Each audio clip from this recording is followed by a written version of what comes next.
오늘 제가 또 갑자기 말씀을 전하게 됐는데 아침 10시에 또 연락을 받고 조창희 선생님이 이제 직장 동료가 확진자가 된 바람에 이제 검사하고 또 기다리는 중이라서 이제 못 오셨습니다.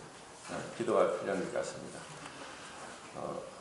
어제 또 오늘 새벽까지 결혼식과 또 장례식을 3일 동안 왔다 갔다 한다고 좀 피곤한 가운데 있는데, 오늘 제가 교제하고 싶은 말씀은 율법을 완전케 하려 오신 그리스도라는 제목으로 말씀을 교제할 겁니다.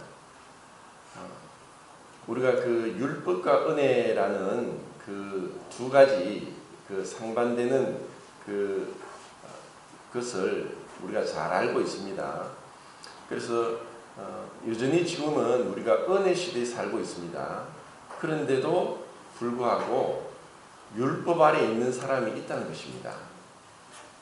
이것은 교회에 다니고 있는 사람들 중에서도 여전히 율법 아래에서 율법 아래에 있는 그런 사람들이 있음을 볼 때 참 안타까움이 있고, 또 한편으로는 구약 시대에는 분명히 우리가 율법 시대라고 얘기를 하지만 그 율법 시대에 있으면서도 은혜를 만끽하면서 그리스도와의 그 충만한 교제 가운데서 그렇게 살았던 믿음의 사람들이 있습니다. 너무나 잘 아는 다윗의 시편, 많은 시편들이 그렇게 우리에게 지금도 감동을 주고 또 그것을 통해서 우리가 위로를 얻고 또 힘을 얻게 됩니다. 23편에 내 잔이 넘치나이다. 내 잔이 넘치나이다는 이란 고백을 한 것이 단순히 다윗이 왕궁에 있을 때 그렇게 한 것이 아니라는 것. 광야에서 그가 정말 죽을 고비를 몇 번이나 넘기면서 도망 다니는 가운데 그 주님이 함께 하시는 것을 경험한 것입니다.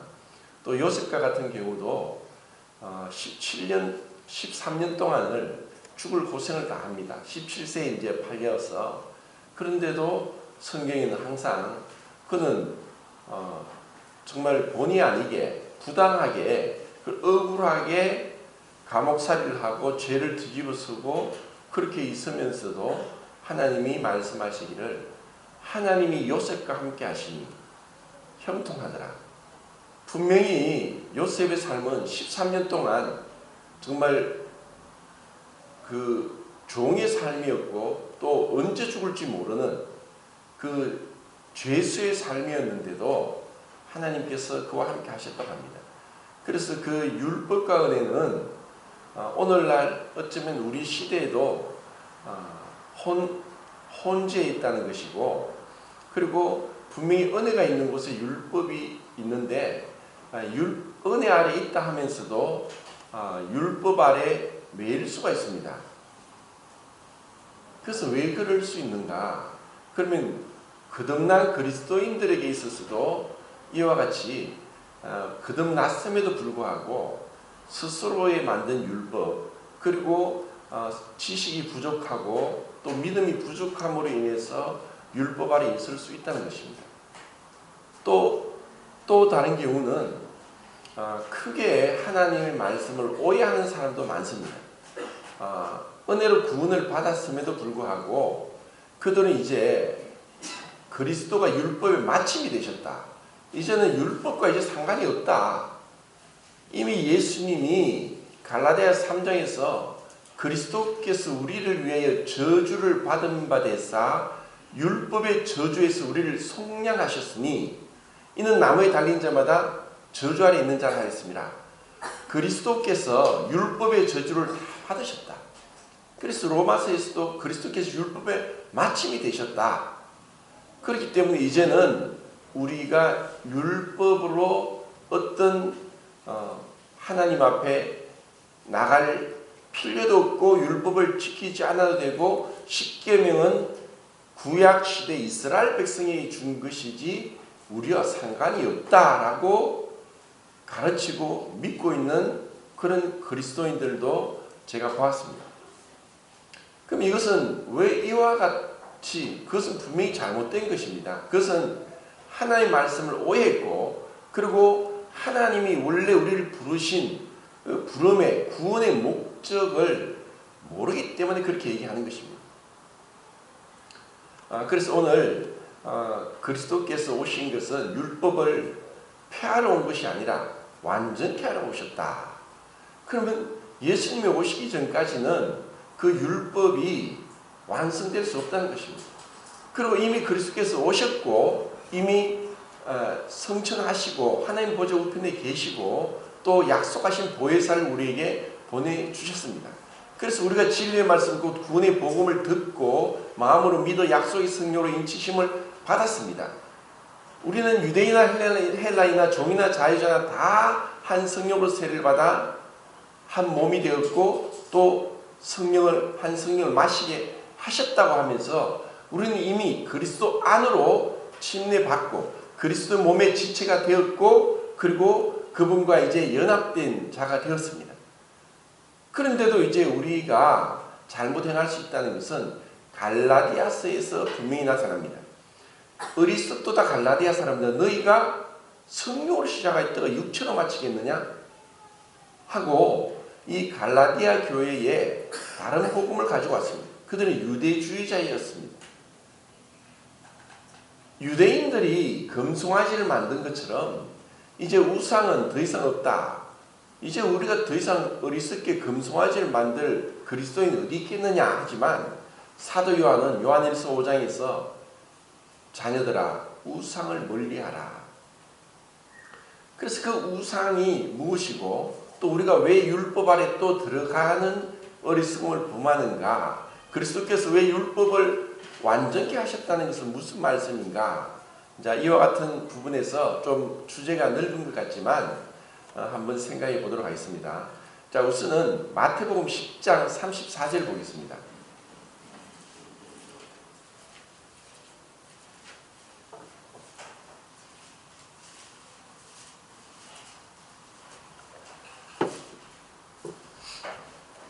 장 34절 다 같이 읽겠습니다. 시작. 내가 세상에 학평을 주로 온 줄로 생각하지 말라. 학평이 아니요 범을 주로 하노라. 이제 그 밑에 말씀을 쭉 보면은 사실 어떻게 보면은 두려운 말씀입니다. 예수님이 오셨는데 화평을 주러 온 것이 아니라 금을 주러 왔다는 말씀을 하십니다. 그리고 가족끼리 가장 가까운 피부친 가족끼리 원수가 되게 하겠다는 것입니다. 자, 이와 같은 그 주님의 말씀에 대해서 우리는 모든 말씀들을 그 성경의 문맥상 그리고 그분이 하신 말씀의 그 취지를 올바로 파악을 해야 됩니다. 그리고 우리가 어떤 말씀을 바라볼 때 보통 이단들이 그렇게 얘기합니다. 한 말씀만 딱 끄집어내어서 그것 가지고 자기들이 원하는 그러한 목적을 이루기 위해서 말씀을 이용합니다. 말씀 앞에 겸손하게 말씀을 순종하고 가는 것이 아니라 자기들의 이론을 정당하기 위해서 어떤 말씀들을 끄집어내어서 앞뒤 문맥과 전혀 상관없이 그리고 전체적인 성경의 계시와 상관없이 그들이 원하는 대로 말씀을 마음대로 자의적으로 해석을 하는 것이 이단들입니다. 그럼 우리는 이 말씀을 보면서 또 다른 한 말씀도 봐야 됩니다. 히브리서 12장을 보겠습니다.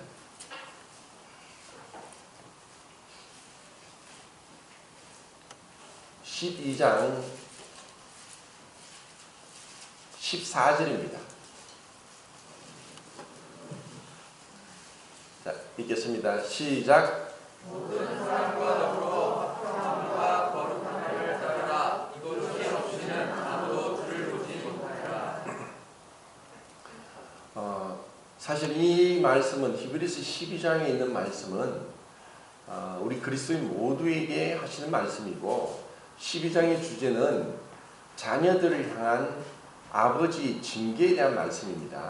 그리고 또 10절에 보면은 아버지께서 우리를 징계하심은 우리를 하나님의 거룩하심에 참여하기 위함이고 그리고 그분의 뜻이 바로 우리를 향한 하나님의 거룩하심을 본받는 삶이라는 것을, 그렇기 때문에 징계가 필요하다.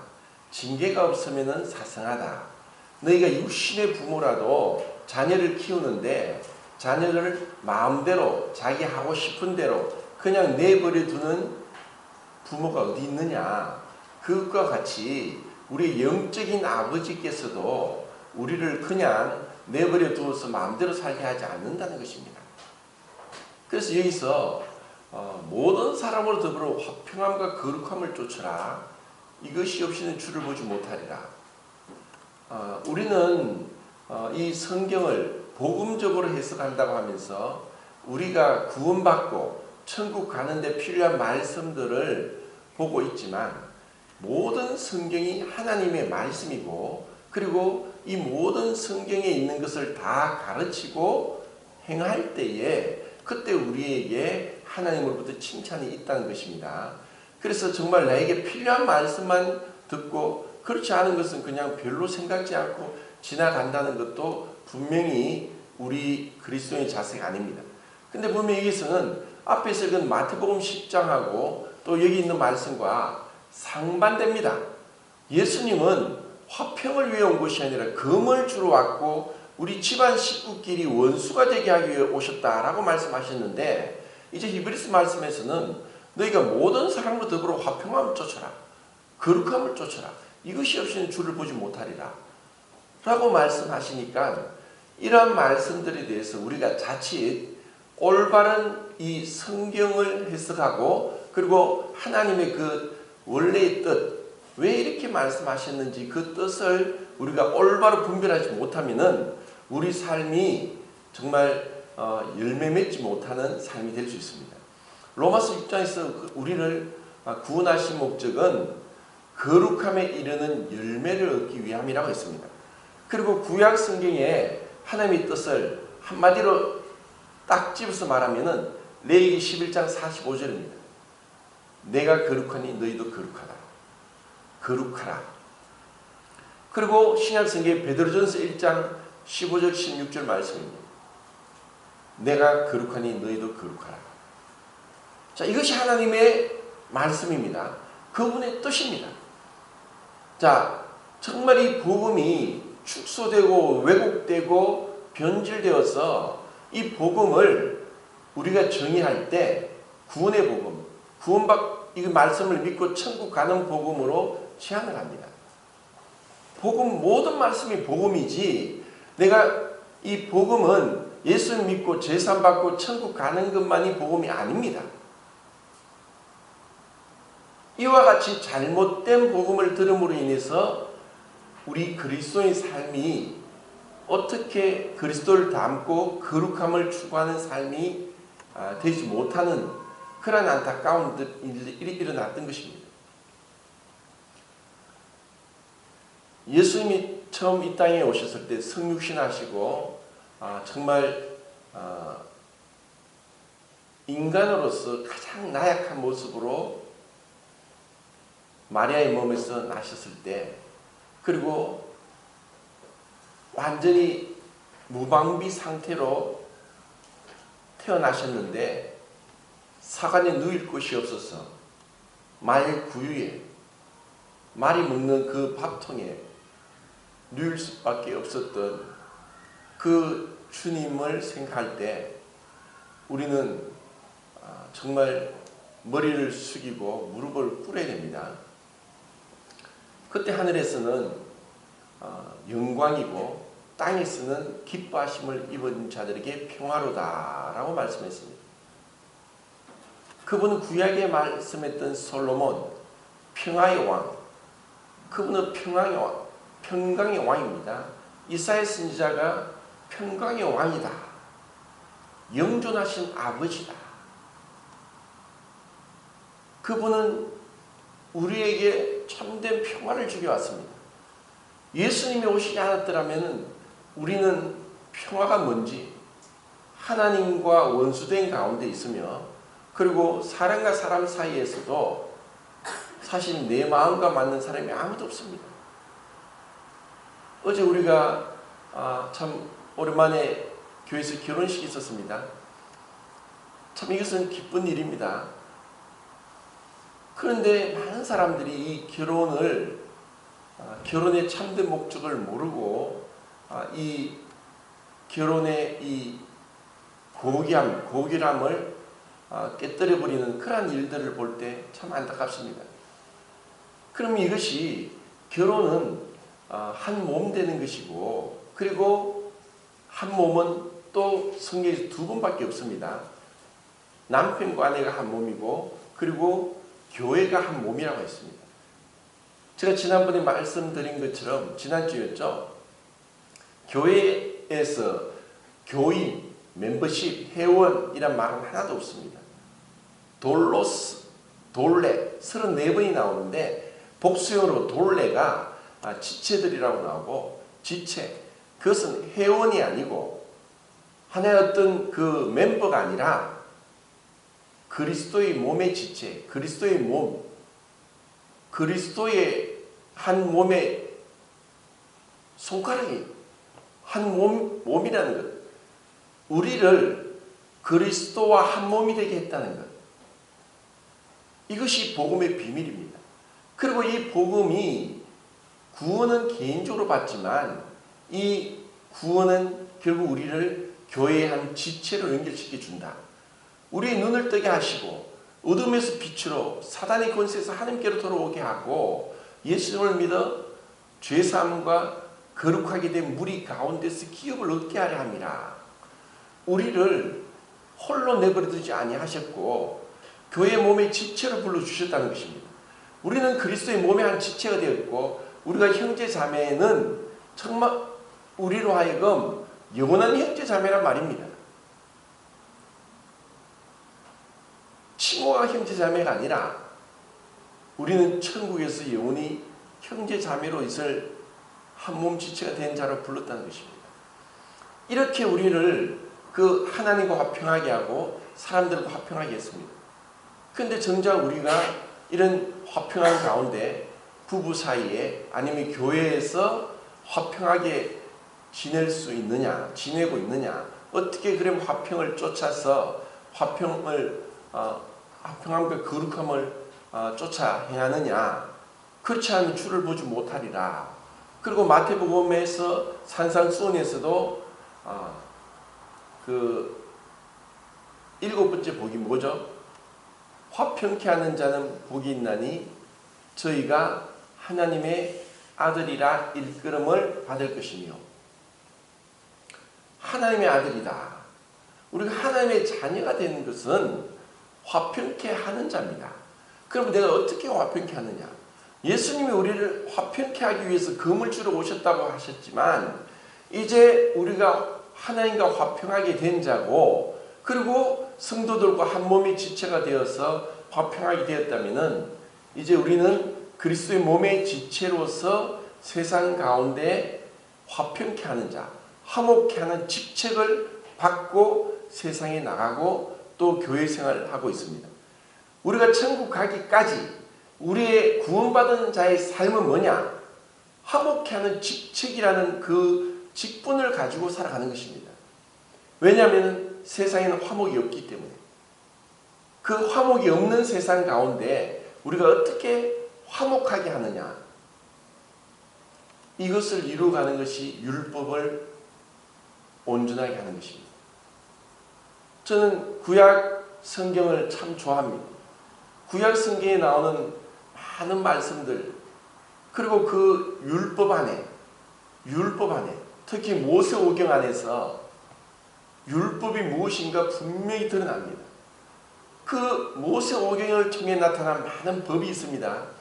그래서 613가지라고도 이야기하죠. 365개의 금령이 있고 248개의 그 명령, 계명이 있습니다.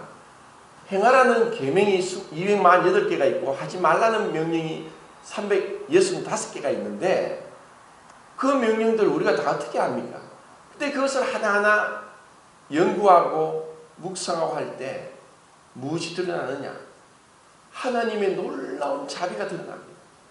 하나님의 그 은혜와 사랑이 그분이 긍휼하시니, 그분이 사람을 사랑하시니, 그분이 이 세상을 다 사랑하시고 이 세상의 동물들도 다 사랑하시는 그분의 놀라운 자비가 율법 안에 면면이 흘러 넘치고 있습니다. 예를 들어서 너는 염소 새끼를 어미 젖으로 삼지 말라. 난데없이 왜 그런 말씀을 하십니까? 아니 염소 새끼를 어디에 삼든 그 어미 젖에 삼든 그게 무슨 상관입니까? 근데 왜 사람들이 그렇게 했을까요? 이 사람들의 중심은 자기입니다. 자기 입이고 자기 배고 자기 영광이고 자기 욕심입니다. 염소 새끼를 어미 젖에 삶아 먹으면 더 맛있다고 하니까 그들은 아무 상관없이 내 입만 즐거우면 되고 내가 맛있으면 되고 내 배가 부르면 되니까 그래서 염소 새끼를 어미 젖에 삶아 먹는 거예요. 하나님이 다 그들을 만드셨어요. 하나님이 주인이십니다. 근데 그분의 말씀이 그 말씀을 우리가 허투루 듣고 그것에 대해서 별로 개의치 않으면 하나님은 자비하신 하나님입니다. 요나스에 이스라엘의 원수인 아수르의 수도인 그 니느웨에 가서 복음을 전하라고 했습니다. 그래서 요나는 싫습니다. 우리 원수인데 그때 우리를 짓밟고 우리 원수인데 어떻게 그들에게 가서 복음을 전합니까? 가기 싫습니다. 도망갔습니다. 다시. 근데 하나님은 그를 다시 부르시는 거예요. 두 번째 다시 부르십니다. 그때 하나님 말씀하시죠. 니느웨에는 좌우를 분별치 못하는 자 12만 명이 있고 또 가축도 많이 있나니 라고 말씀했습니다. 하나님이 왜 가축에게 신경을 쓰십니까? 노아 방주에 사람은 8명 탔지만 동물들은 다 탔습니다. 정결한 동물 7상이 탔고 부정한 동물 2상씩 다 탔습니다. 사람보다 동물이 더 많이 탔어요. 사람이 존귀합니까? 동물이 존귀합니까? 사람에게만 하나님이 형상으로 만드셨어요. 사람의 죄를 위해서 수많은 양과 염소와 소가 희생되었어요. 사람의 죄 때문에. 우리가 하나님의 마음을 알면은 그 하나님의 그 뜻을 알고 하나님께 나가면은 우리 중심이 아니라 하나님 중심으로 나갑니다. 구원받고 천국 가는 게 좋다는 게 내가 천국 가서 좋은 게 아닙니다. 그곳에 주님이 계시기 때문이고 그 영광의 주님을 볼 수 있기 때문이고 그것이 주님의 영광이 되기 때문입니다. 나 같은 자가 천국에 가서 영생 복락을 누리고 이제 더 이상 죽지도 않고 눈물도 없고 고통도 없고 이 땅에서 다툼도 없고 그것이 천국이 아니라 그 영광의 주님 앞에 있다는 것이 그것이 천국의 기쁨입니다. 그 완전하신 분 앞에 있다는 것이 그 완전하신 분을 알 수 있다는 것이 그분을 더 알아간다는 것이 그분의 사랑을 지금 모르지만 그때 더 알아간다는 것이 그리고 그분이 이 세상을 창조하시고 이 세상을 만드신 그 모든 그분의 지혜와 그분의 그 인자와 자비가 이 만물에 어떻게 나타나는지를 알아간다는 것이 그게 천국의 기쁨입니다. 우리가 천국을 단순히 내가 내 중심에서 벗어나지 못하는 그것은 결코 우리가 신앙으로 자랄 수 없습니다. 사람 사이도 마찬가지입니다. 제가 어제 결혼 주례 말씀을 5분 안에 끝내라고 했어. 많은 말을 하고 싶었지만 50분도 하고 싶었지만 5분만 넘으면 사진을 못 찍기 때문에 빨리 끝내야 된다고 그렇게 해서 5분 만에 끝내지. 제가 이렇게 저렇게 어떻게 짧게 하려고 하다 보니까 그 5가지 생각났어요. 이것은 우리 모두에게 해당되는 말씀입니다. 이것이 없으면 화평함을 쫓을 수 없습니다. 이 화평함이 없으면 거룩함이 없고, 그것이 없으면 주를 보지 못한다. 주를 보지 못한다는 것은 주님을 만나지 못하고 주님의 얼굴을 보지 못하는 것이고 주님이 기뻐하지 않는 것이라는 겁니다. 주님은 그 마태복음에서 그 말씀을 하실 때 그 주님의 말씀을 거절하는 자, 그분을 외면하는 자를 향해서 그들이 있음을 알기 때문에, 여전히 마귀의 자녀들이 있기 때문에 그들은 이 화평을 거절합니다. 귀신 들린 자가 와서 뭐라고 했습니까? 복음서를 통해서 구약성경 전체에서 거의 나타나지 않았던 귀신의 존재가 드러납니다. 왜냐? 하나님의 아들이 오셨으니까, 창조주가 오셨으니까 귀신이 알아본 겁니다. 귀신이 뭐라고 합니까? 귀신이 하나님 아들인 걸 압니다. 그런데 그 귀신이 뭐라고 했습니까? 당신과 나와 무슨 상관이 있습니까? 왜 때가 되기 전에 우리를 괴롭게 하려고 오셨습니까? 이게 얼마나 무슨 말입니까? 당신하고 상관이 없습니다. 나는 당신하고 상관하기를 싫습니다. 아직 때가 되지 않았는데 그들은 알고 있습니다. 그들이 지옥 갈 것을 알고 있습니다. 그런데 왜 때가 되기 전에 오셨습니까? 지금 예수님도 우리에게 말씀합니다. 주님은 우리와 상관하기를 원합니다. 우리의 삶을 터치하기를 원하고, 내 삶에 깊숙이 내가 아직까지 내 스스로 내가 가지고 있는, 내 마음속에 품고 있는, 내가 남에게 내주지 않고 내가 그것을 즐기고 좋아하고 추구하고 그것을 은밀히 즐기는 그 나만의 그 혼자 있는 그것을 주님은 터치합니다. 나와 함께 하자. 그것을 내려놓아라. 나는 거룩한 자다. 나는 죄를 미워한다. 그런데 이걸 내려놓지 못하는 거예요. 우리가 주님을 따라가기 위해서 그 율법 안에 그 하나님의 사람을 향한 인자와 자비와 사랑이 얼마나 무한히 넘치는가. 주님이 그렇게 말씀합니다. 너희들이 추수를 할 때 추수 다 하지 마라. 그냥 가다가 흘러 그 이삭을 일부러 떨어뜨리라. 밥 모퉁이는 베지 말고 그냥 내버려둬라. 왜? 가난한 자와 고아와 과부와 덜 짐승들이 먹을 수 있도록. 주님은 그런 분입니다. 주님은 이 세상의 창조주고 아버지십니다. 이 세상 모두를 다 보고 계십니다. 우리가 우리 중심에서 또 우리 교회라는 이 지역적인 이 교회라는 이 테두리 안에서 이 세상 사람들도 가족을 사랑합니다. 자기 가족 사랑하지 않으면 정신병자입니다. 그런데 예수님이 뭐라고 했습니까? 너희 의가 바리새인과 서기관보다 낫지 못하면 천국에 들어가지 못한다고 말씀하셨고, 또 주님이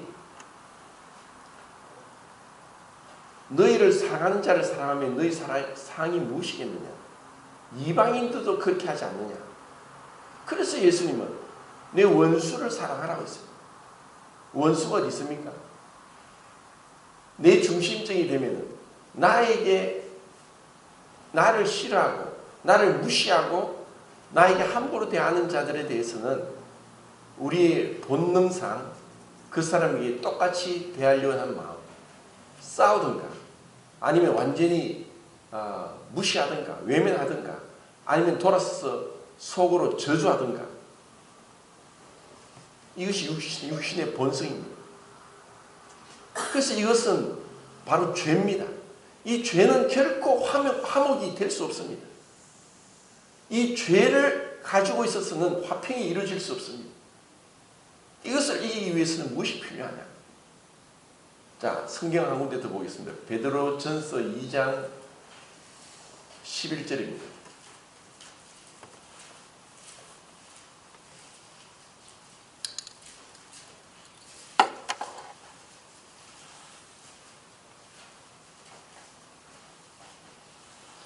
자, 읽겠습니다. 시작.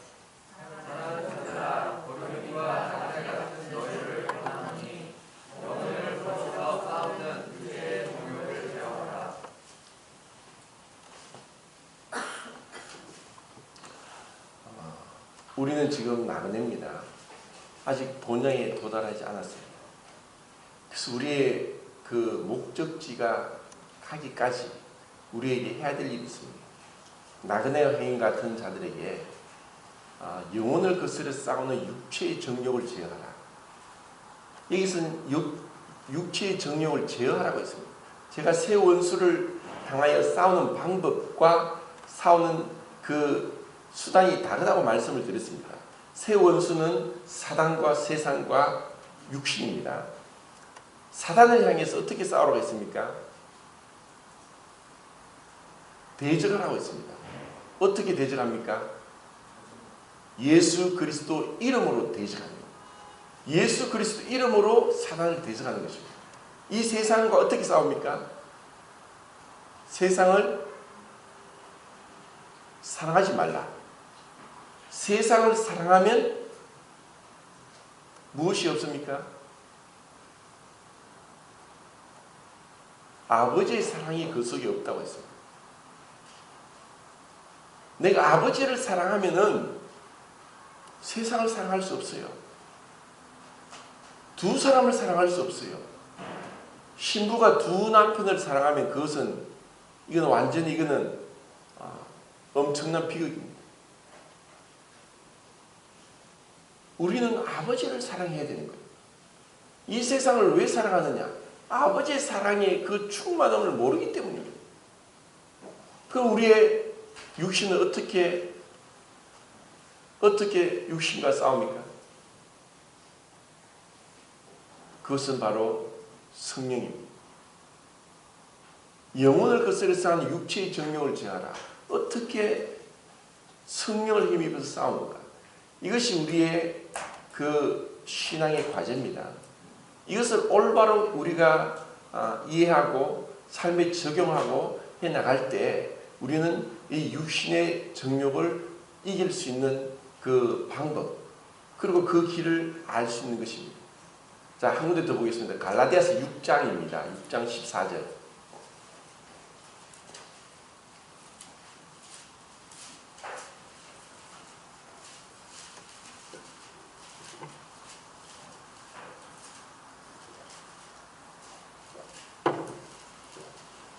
자, 읽겠습니다. 시작.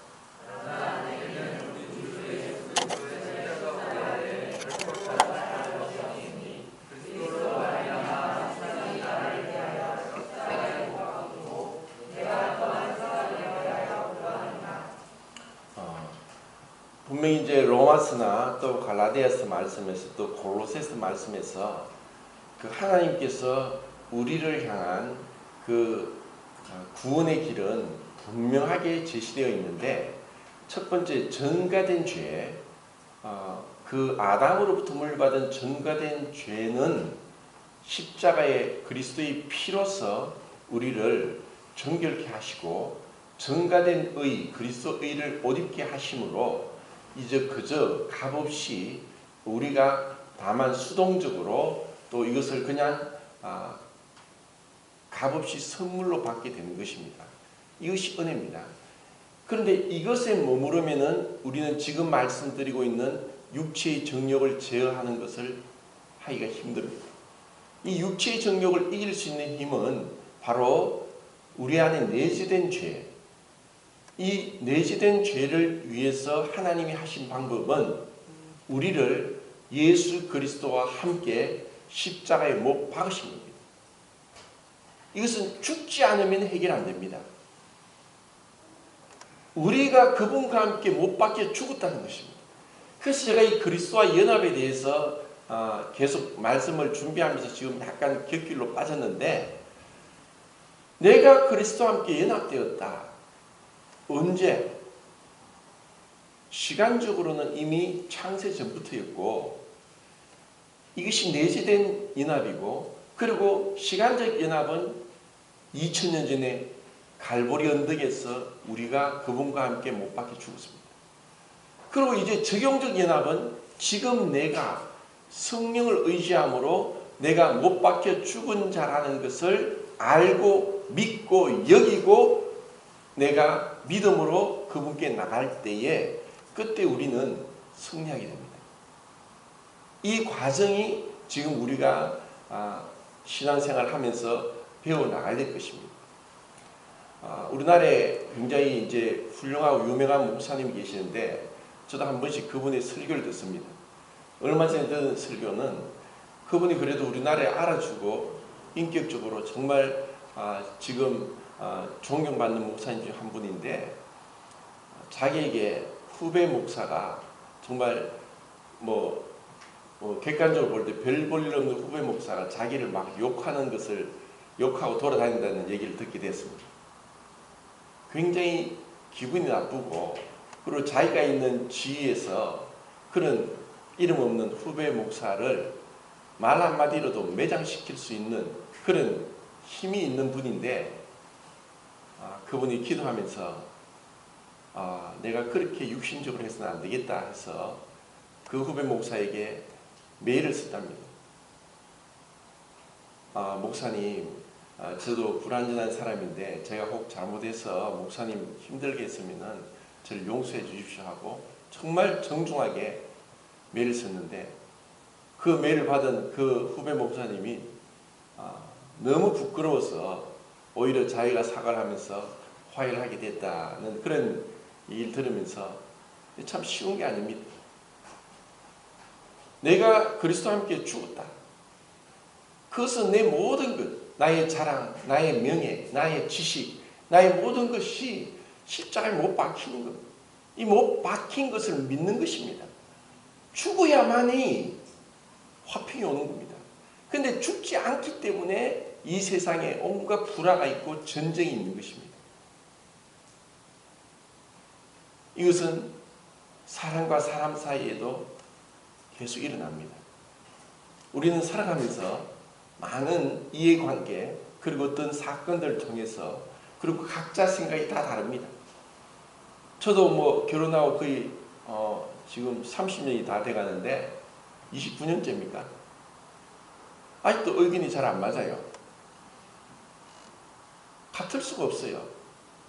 그런데 이것이 의견이 다르기 때문에 세상 사람들은 자기 의견대로 해서 남을 불쾌하게 합니다. 배려하지 않죠. 그리고 용납을 못해요.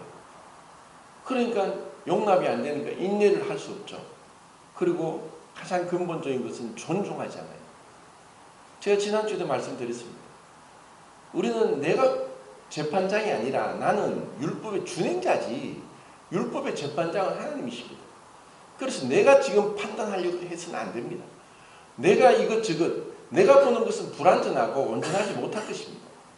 그것뿐이 아니라 내가 주인이 아닌데 왜 남의 종을 두고 어떻게 할 수 없는 것처럼 주님 오실 때까지 우리는 기다려야 되고, 그리고 우리는 외모로든 어떤 경우든 어떤 분이 여러 가지 허물이 드러났던 우리는 불쌍해이고, 오히려 나도 그와 같은 범죄에 빠질까 두려워하면서 온유한 심정으로 그들을 위해서 기도하고 권면하고 하는 것이지, 마음에 무시하고 판단이 되면은 존중이 되지 않고, 존중이 되지 않으면은 말로써 함부로 하게 되고 그것으로 다툼이 일어나게 됩니다.